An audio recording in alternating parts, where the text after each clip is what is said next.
Russian missiles pounded power facilities in central and western Ukraine on Saturday, increasing pressure on the ailing energy system as the country faces a shortage of air defenses despite a breakthrough in U.S. military aid. The airstrike, carried out with ballistic missiles and cruise missiles fired by Russian strategic bombers based in the Arctic Circle, was the fourth large-scale aerial assault targeting the power system since March 22. The enemy again massively shelled Ukrainian energy facilities, said DTK, Ukraine's largest private electricity company, adding that 4 of its 6 thermal power plants had suffered damage overnight. Rescuers battled to put out fires at several energy facilities in the western regions of Lviv and Ivano-Frankivsk, which border NATO members Poland and Romania, officials said. After strikes on energy facilities in the central Dnipropetrovsk region, running water supplies were disrupted in President Volodymyr Zelensky's hometown of Kryvyi Rih, officials said Ukrainian air defenses brought down 21 of the 34 incoming missiles, the commander of the Air Force said in a statement. None of the facilities hit was identified by name, a security measure intended to prevent Russia quickly assessing the impact of its strikes. Russia, which began its full-scale invasion of Ukraine in February 2022, denies targeting civilians but says the Ukrainian energy system is a legitimate military target. Ukrainian authorities said one energy worker was hurt overnight in the northeastern city of Kharkiv, which has been heavily bombed in recent weeks. A missile struck a hospital holding 60 patients overnight, injuring a woman and damaging the building, nearby water pipes and power lines, the regional governor said.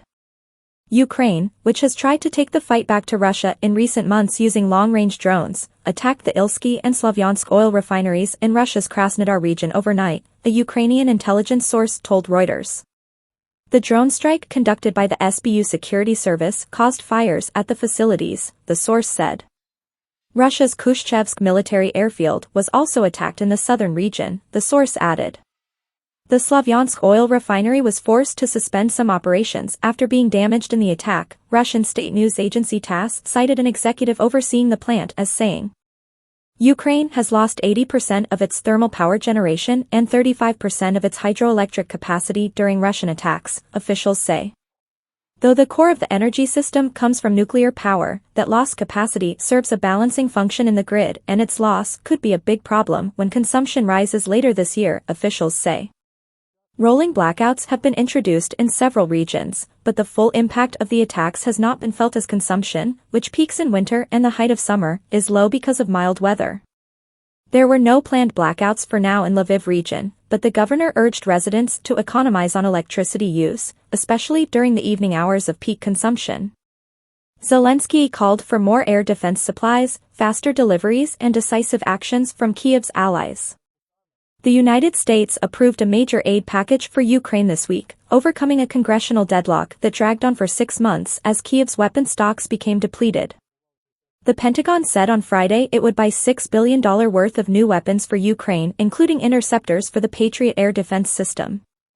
Australian Defence Minister Richard Marles, who visited Lviv on Saturday, announced a $100 million military aid package including short-range air defense and drones with air-to-ground precision munitions coming separately.